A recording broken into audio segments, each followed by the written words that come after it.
दोस्तों last year Bhopal में 12 दिसंबर 2020 को एक वैक्सीन ट्रायल हुआ था जिसमें कुछ वॉलेंटियर ने हिस्सा लिया था। उनमें से एक वॉलेंटियर की 21 दिसंबर 2020 में डेथ हो जाती है। उसके बाद से कई लोग उस वैक्सीन पर सवाल उठाते हैं। इस सवाल के जवाब में भारत बायोटेक ने सफाई देते हुए बोला कि उसकी वैक्सीन से मौत नहीं हुई, क्योंकि जितने भी वॉलेंटियर थे उसमें हमें नहीं पता कि किसको वैक्सीन दी गई और किसको प्लेसिबो दिया गया। इस घटना का पूरा लिंक मैंने नीचे दे दिया है, आप इसे पढ़ सकते हैं डिस्क्रिप्शन में लिंक में जाकर। इस घटना के बाद जो एक शब्द निकल कर आया वो है प्लेसिबो। जी हाँ दोस्तों, तो आइए समझते हैं कि वैक्सीन के अलावा ये प्लेसिबो क्या है। दोस्तों, दवा, वैक्सीन या किसी अन्य तरीके से किए गए फेक ट्रीटमेंट को प्लेसिबो बोलते हैं। जैसे आपके बदन में बहुत दर्द है और आप चाहते हैं कि डॉक्टर आपको एक पेन किलर का इंजेक्शन दे दे, लेकिन डॉक्टर क्या करता है कि इंजेक्शन में एक सिंपल पानी भर के और आपको लगा देता है और आपको बोलता है कि आपको पेन किलर का इंजेक्शन लग गया, और थोड़ी देर में आपको आराम भी आने लगता है।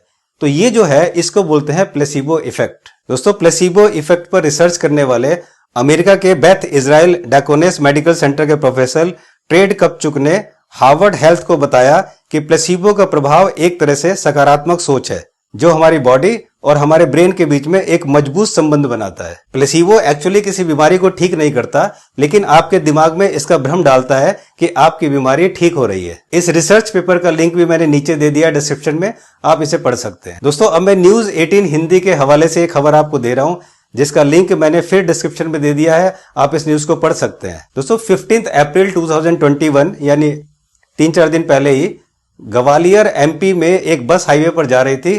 वो लग्जरी बस थी। उस बस में 50 पैसेंजर्स बैठे हुए थे और एक ड्राइवर था जो उस बस को चला रहा था। दोस्तों, रास्ते में कोविड मोबाइल यूनिट तैनात थी जो कि सबका जो है टेस्ट कर रही थी।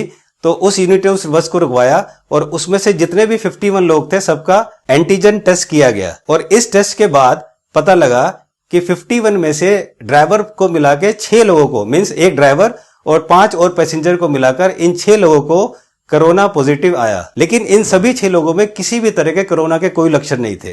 तो उन सब लोगों को आइसोलेशन में घर भेज दिया गया। दोस्तों, जैसी ही ये खबर बस में बैठे हुए लोगों को पता चली, बाकी जितने भी लोग बैठे थे उनको जब पता चला कि बस में से 6 लोगों को कोरोना था, तो उसके बाद सब लोगों को घबराहट, बेचैनी, सिरदर्द और बेहोशी छानी शुरू हो गई और वो सारे लोग परेशान हो गए। और उन सब लोगों को फिर जांच करने के बाद उन सबको भी घर भेज दिया गया कि आप घर पर जाके अपना ट्रीटमेंट कराएं। इसको बोलते हैं प्लेसिबो इफेक्ट। अब आप यहां पर देखिए कि बस में जितने भी लोग थे बहुत मस्ती से जा रहे थे, कोई दिक्कत, कोई परेशानी नहीं थी। लेकिन जैसे ही उन्हें पता चला कि हमारे पास जो आदमी बैठा हुआ था उसे कोरोना था, ये सुनते ही उनके अंदर घबराहट, बेचैनी, सरदर्द और इतनी सब परेशानियां बढ़ गई। तो दोस्तों, आप सोचिए, जब आप सुबह उठते हैं, जब आप चैनल खोलते हैं, जब आप अखबार पढ़ते हैं, तो आपके सामने न्यूज आती है कि हॉस्पिटल में इतनी डेथ हो गई, शमशान घाट में जगह नहीं मिल रही है, ऑक्सीजन के सिलेंडर खत्म हो गए, जिसको देखो वो कोरोना से परेशान है। तो ये सब सुनने के बाद आप जरूर घबरा जाते होंगे। और अगर आप अपने दोस्त यार से फोन पे बात करने के लिए, अपना मूड भी चेंज करने के लिए फोन पे बात करेंगे, तो जैसे ही कॉल करेंगे फिर कोरोना की ट्यून आपको कुछ सेकंड तक परेशान करेगी। और ऐसे में दोस्तों, ये जो मौसम है, जब चेंज होता है, मौसम चेंज होते ही आदमी को सर्दी, जुकाम, बुखार होने लगता है, तो उसको एंजाइटी, स्ट्रेस और ये सब होने लगता है कि कहीं हमें कोरोना तो नहीं हो गया। क्योंकि दोस्तों, एंजाइटी, स्ट्रेस और टेंशन की वजह से हमारे शरीर में बैड हार्मोन्स रिलीज होने लगते हैं और जिसकी वजह से इतनी सारी परेशानियां बढ़ जाती हैं। मैं ये सब इसलिए जानता हूं दोस्तों क्योंकि 2019 में जब मैं एक हार्ट का पेशेंट था और जब मुझे ये दिक्कत परेशानी होती थी तो सबसे पहले मेरे सांस लेने में दिक्कत होती थी, और जैसे ही मुझे सफोकेशन होता था, सांस में दिक्कत होती थी, तो मैं एकदम से मेरी हालत खराब हो जाती थी। तो यही मैं सोच रहा हूं कि ऐसा जरूरी नहीं है कि जो लोग केवल कोरोना के पेशेंट हैं उनको ही सांस में दिक्कत होगी।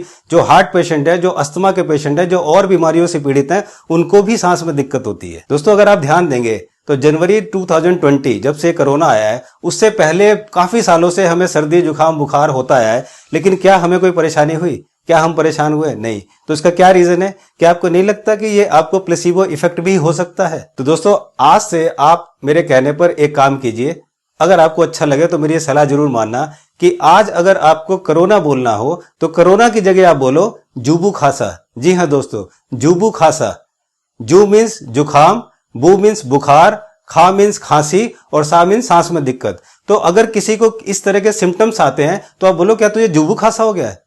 आप अगर ये ना बोलें कि आपको कोरोना हुआ है, इसकी जगह आप बोलें कि आपको जुबू खांसा हो गया है, तो दोस्तों आप करके देखिए, आपको जरूर राहत मिलेगी और शायद आपको डर लगना काफी हद तक कम होगा। इस वीडियो को अपने दोस्त यारों में, परिजन में शेयर जरूर करें ताकि इस देश के लोगों का कुछ भला हो सके और कुछ मैं उनका डर निकाल सकूं। तो दोस्तों जल्दी मिलता हूं एक नई इंफॉर्मेशन के साथ जो आपको हमेशा एक राहत देगी, लेकिन तब तक आपसे निवेदन है कि आप सतर्क रहिए और स्वस्थ भी रहिए। नमस्कार।